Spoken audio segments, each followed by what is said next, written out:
Ce matin, Jean-Marc Daniel face à Emmanuel Le Chypre. Bonjour messieurs. Cette petite phrase étonnante sortie du ministre du Commerce Serge Papin, c'était mercredi lors de la cérémonie des vœux de la CPME. Il faut, j'ouvre les guillemets, il faut casser la gueule aux Chinois. Phrase choc lorsqu'il a évoqué la menace que fait peser sur nos TPE-PME la concurrence chinoise. Une concurrence déloyale exercée par des plateformes comme Shein, dit-il. Jean-Marc Daniel, pour vous, c'est un peu grotesque tout ça.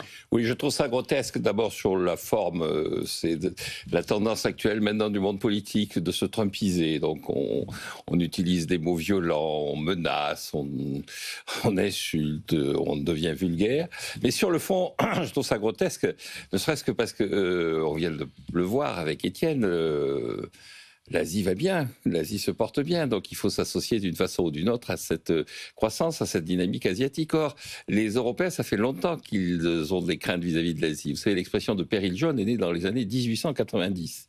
Alors, en 1897, cette expression concernait surtout le Japon, qui venait d'adopter les talons or, et nous avons eu la suite avec le Japon des années 80. Donc, Madame Cresson aurait peut-être pu reprendre les propos de Serge Papin, puisqu'elle parlait de fourmis à propos des Japonais, tout ça. Et puis après, il y a eu les Chinois.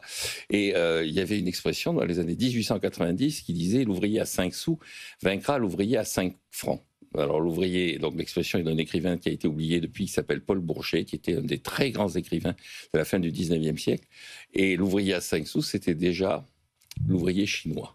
Alors, il y a une réponse que je vais vous lire, qui est la réponse d'un économiste de l'époque qui s'appelle Jacques Novikov, qui a fait un livre sur le péril jaune. Et on y trouve « Le bon marché du salaire asiatique a pour résultat une diminution du prix des produits.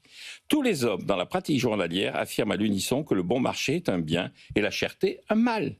Les doctrinaires et les pessimistes seuls ne sont pas de cet avis. » Alors je constate qu'effectivement c'est toujours d'actualité. D'après l'INSEE, les Chinois qui on veut casser la gueule font du pouvoir d'achat pour les Français. D'après l'INSEE, on a environ 1 000 € par an de pouvoir d'achat supplémentaire par ménage grâce à la présence de la Chine dans le commerce international. Et je pense que ce sont toujours les pessimistes et les doctrinaires qui continuent à vouloir casser la gueule aux Chinois. Emmanuel. Ça pose plusieurs problèmes, cette déclaration. Alors, au-delà de la forme, alors après, il s'est justifié, enfin, son entourage s'est justifié en disant que c'était un jeu de mots, non pas les Chinois, mais les Chinois. Ouais. Voilà, ceux qui abusent un petit peu de tout ça. Mais d'abord, le premier problème, à mon avis, c'est que se concentrer sur cette problématique des petits colis, comme il l'a fait, même si c'est devant des patrons de PME, ça n'est quand même que le petit bout de la lorgnette, puisque on est certes effrayé par ce qui apparaît comme une déferlante, 12 millions de colis par jour qui se déversent sur l'Europe, sauf que ces 12 millions de colis, ça n'est que moins de 10% des exportations chinoises, et que il faut arrêter de considérer les exportations chinoises comme étant les exportations de petits produits bon marché, etc. Ça, c'était vrai il y a 30 ans. Aujourd'hui, le véritable péril jaune, c'est que sur toute la gamme de nos productions, les concurrents chinois sont extrêmement redoutables parce qu'ils produisent des produits d'excellente qualité. L'automobile, les énergies. Mais par exemple, automobile, énergie, etc.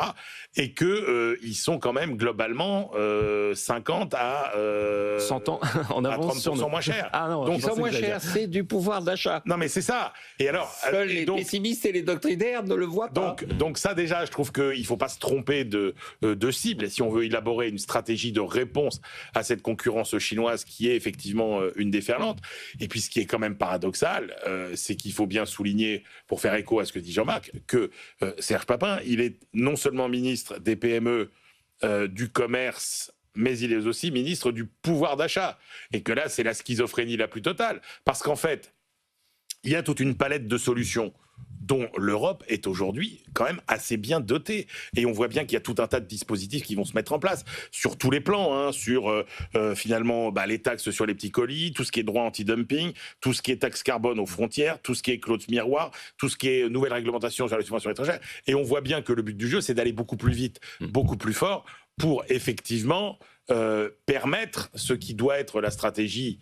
Enfin, ce qui est l'objectif, c'est quand même que tout ça ne tient, cette protection contre les produits chinois, que si on a une offre à mettre en face. Or, aujourd'hui, on ne l'a pas.